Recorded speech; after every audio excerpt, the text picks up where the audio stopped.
लाला तेरे काज एक बहुत सुंदर छोरी देखी है मैंने, और तो ले जा भी आई हूँ, माँ चल मेरे संग। ठाकुर जी बोले कौन सी छोरी है? बोले अपने बरसाने में। बोले बरसाने में भानु बाबा की छोरी राधा रानी? पूर्णमासी बोले हम जाने तो तू सब है, बस बात बनावे। लाला माँ सबरी चर्चा कर रही है तो देखनो चाहे एक बार। तो वो सबरी तो यूँ कह रही तुम कैसे छल बल के ले आओ, लेकिन लाला तो तुम्हें बता दूं स्पष्ट बात, तू मेरे संग राजी राजी चलो चल, वहाँ पे सबरी सकीन को तो दिखा लाऊंगी, तेरा ब्याह हो जाएगा, बढ़िया प्रेम ते रहियो। फिर मन सुखा बोलो ऐसे नहीं जाएगा लाला हमारो, पहले मेरे काजी भी छोरी बताओ, जब मेरा ब्याह भी पक्को बताई दोगी तब लाला जावेगा और मैं संग जाऊंगा। पूर्णमासी बोले तो बिल्कुल ना लेके जाऊंगी। मन सुखा बोलो मैं तो जाऊंगा लाला, अकेले छोड़, यशोदा मैया ने जिम्मेवारी दे रखी है हमें, लाला एक क्षण के काज भी अकेले नहीं रहेगा, हम तो संग जाएंगे। पूर्णमासी बोली अब लाला देख देरी मत करे, रात हो जाएगी फिर सब तो ढूंढेंगे, तू जल्दी चल मेरे संग बरसाने, और माँ सबरी तेरी प्रतीक्षा कर रहे हैं। ठाकुर जी बोले नहीं एक बार यूँ बताए तो मैं कैसा लग रहा हूँ? पूर्णमासी बोली लाला बहुत सुंदर लग रहा हो, बहुत चोखा लग रहा हो, बिल्कुल एकदम बढ़िया।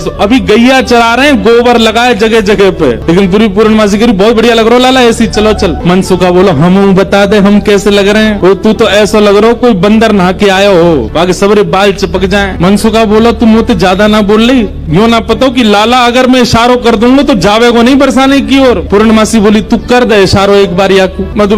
मनसुखा बोलो लाला तू बरसानो नहीं जाएगो। पूर्णमासी बोली लाला संध्या हरी जल्दी चल, सोई ठाकुर जी चल दिए। मनसुखा बोलो लाला तेने बढ़िया हमारी यारी नभाई है, हम एक बार हमारी बात मान जा तो रुक जा तो नहीं। बोले अरे ब्याह के काज में 6 महीना ते इंतजार कर रहा हूँ, जैसे तैसे हेरो तो है ना देगो, तेरी बात बाद में मान लूंगा मैं, अभी जान दे। मनसुखा बोलो मैं भी चलूंगा। खूब पूर्णमासी ने मना करी लेकिन मनसुखा बोलो मेरे बिना नहीं जाएगा, मैं चलूंगा। मनसुखा भी गयो। मनसुखा रास्ता में बोलो कैसो दिन आ गए हो भैया, बता दुल्हा पैदल पैदल जा रहा है, अरे कोई बैलगाड़ी तो मंगा ले, कोई घोड़ा तो मंगा ले, कोई ऊंट तो मंगा ले। पूर्णमासी बोली तुम जैसे इनके ब्याह है रहे यही बहुत बड़ी बात है, पैदल ही चल दो। बोले देख मैं तो पैदल चलूंगा लेकिन लाला पैदल, इतना दूर बरसानो पैदल थोड़ी जाएगा। या के काजे अब तेरे काजे ऊंट कहाँ ते लाऊं मैं, तेरे काजे घोड़ी कहाँ ते लाऊं मैं? मनसुखा बोलो वैसे जरूरत तो ना है, तुम नेक और झुक जाओ तो तुम ही काफी हो, तुम पे बैठ जाएगा। ब्रज में सबको सुख मिलता है ठाकुर जी के साथ। पूर्णमासी नेक और झुक गई, ठाकुर जी अपने कंधा पे बैठा लिए, दोनों तरफ पैर लटका करके ठाकुर जी मुंह दिखाई करवे जा रहे हैं, अपना ही मुंह दिखावे जा रहे हैं। पूर्णमासी करी लाला पहली बार आयो बरसाने? ठाकुर जी कह रहे हैं हाँ पहली बार आयो हूँ। बोले हाँ प्रत्यक्ष रूप में तो पहली बार लाला आयो है, वैसे तुझे कितनी बार आ चुको? खुद ही कंधा पे बैठे बैठे रास्ता बता रहे, आगे ते बाएं मुड़ जाइयो, यहाँ ते दाएं मुड़ जाइयो, यहाँ ते सीधे चलियो, वही है।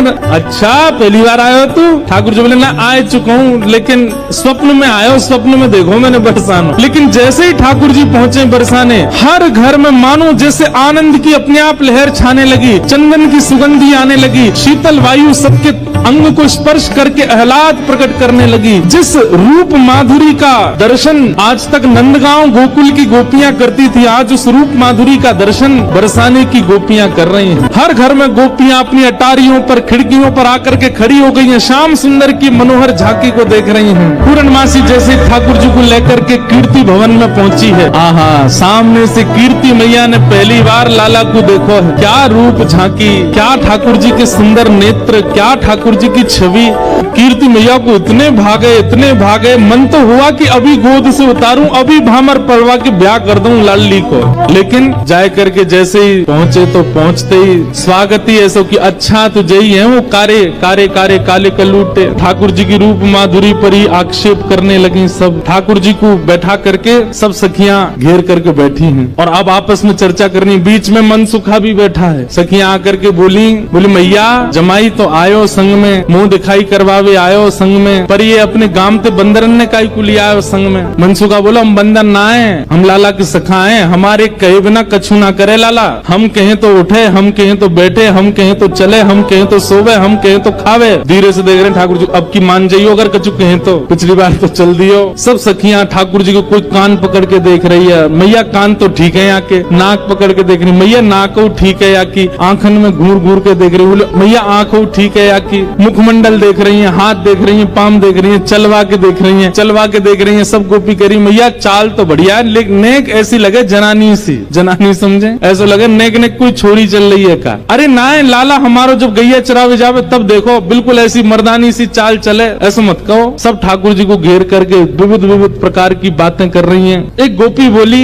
लाला तुम बाकी सब चीजों में तो ठीक हो, लेकिन फिर चोरी काय को करो? ठाकुर जी बोले हम चोरी ना करें, ये सबरे ब्रजवासी मक्खन निकारे, दूध घी दही सब इकट्ठो करें और कंस को जाकर के दया में, तो कंस के यहाँ जावे से रोकें, वहां हमारे चोरी करें। और मक्खन की चोरी, दूध की चोरी, दही की कोई चोरी है? चोरी तो आभूषण की होयो करे। तभी एक गोपी बोली, हमने तो ये भी सुनी है कि तुमने किशोरी जी की मुंदरी चुरा ली एक बार। ठाकुर जी बोले, अरे ये तुम्हारे घर पे जो मलाई दूध आदि सब खाए ना, ये गोपीन के घर पे चोरी नहीं भैया, उनके जप तप को फल मिला उन्हें कि मैं उनके यहाँ चोरी करवे आया हूँ। मैं तो यहाँ ब्रज में जन्मा हूँ। मुंदरी जो हमने चुराई वो तेरे पति की नहीं, तो तू मत बोले हम ते कि कौन की चुराई कौन की नहीं चुराई, हम दोनों एक हैं। तुम कहा जानोगी यह बात? अरे तू हमसे का पूछ रही है? ये श्यामाजू तो नित्य हमारी है, ये सदीनते हमारी है, इनके संबंध में इतनी जांच पड़ताल और पूछ तूछ तुम कर रही हो, अरे ये तो सदाते हमारी है, या मैं पूछने की कहा बात है? सब सखी बोली, हे कीर्ति मैया, जमाई तुम्हारो सर्वगुण संपन्न है, बोलवे में हूँ आगे, उछलवे में हूँ आगे, चोरी में हूँ आगे, सब चीजन में निपुण है। इतनी देर से बात बना रहे, कभी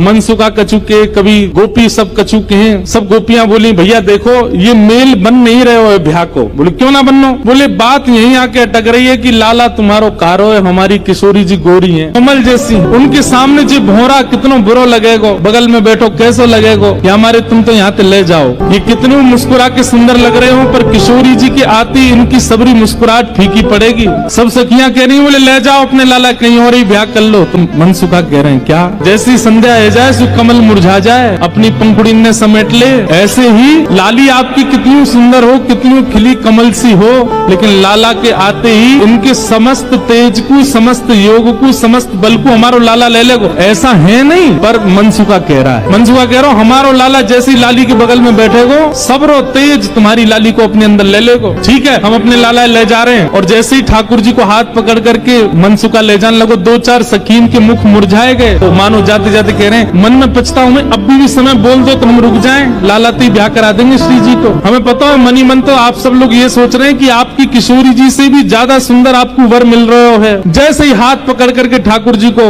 मनसुखा ले जाने लगो, बरसाने थे, इतने में ही सखी गई और भीतर से किशोरी जी को लेकर के आई। मनसुखा कह रहा हूं मेरो लाला मेरी बात माने, अब मैं कह रहा हूँ चल लाला देख मेरे संग नंदगाम जा रहा है। ठाकुर जी जा तो रहे थे मनसुखा के संग, लेकिन जैसी किशोरी जी आती दिखी, ठाकुर जी तो वहीं स्तब्ध रह गए। मनसुखा खींच तो ही जा रहा हो, ठाकुर जी हिल नहीं रहे, वहां से सामने देख रहे। लाला कहा वे कौन को देख रहे हो? ठाकुर जी तो दूर से ही बलैया लेने लगे, तरण तोड़न लगे किशोरी जी को देख करके। किशोरी जी को देख करके ठाकुर जी तो मुस्कुराने लगे और वहीं स्तब्ध रह गए। किशोरी जी देख के ठाकुर जी रुक गए। सब सखियां बोली, हाँ मनसुखा ले जा लाला, नंदगाम ले जा, चल रे लाला चल मेरे संग। ठाकुर जी बोले तू चलो जा, मैं तो ना जा रहा हूँ, मैं तो यही रहूंगा, श्री जी के सन्मुख ही विराजूंगा मैं। मनसुखा बोलो लाला आज तेने मेरी 2 बार नाक कटवाई है, एक तो तेने पूर्णमासी के सामने कटवाई, दूसरी अब सखीन के सामने कटवाई दे। बोले तेरी तो नाक कटेगी, मैं संग चलोगे मेरो तो संबंधी कट जाएगो, तेरो ब्याह ना एरो, तू तो चाहे कि मेरो नहीं हूं, मैं तो करके आऊंगा ब्याह, तू चलो जा। और वहीं किशोरी जी जैसे ही आई हैं, आहा, सेज पर ले जाकर के किशोरी जी को बिठाया, सुंदर सिंहासन पर किशोरी जी बैठी हैं, और तभी ठाकुर जी बगल में आकर के बैठे। जैसे ही ठाकुर जी आकर के बैठे, सब बरसाने की सखियां, गोपियां, कीर्ति मैया सब नजर उतारने लगी, आरती करने लगी। आहा, इतने सुंदर लग रहे हैं दोनों, आनंद में भर गए सब। ठाकुर जी तो बस किशोरी जी को ही निहार रहे हैं और कोई छवि नेत्रन में आई नहीं रही है। ठाकुर जी तो ऐसे निहार रहे हैं मानो जैसे नवीन नवीन कोई उपमा प्रकट। किशोरी जी के सामने जैसे बैठे, कीर्ति मैया से पूर्णमासी बोली, मैया देख लो कैसी छवि लग रही है, कैसा अद्भुत लग रहा है स्वरूप। मैया बोली, ना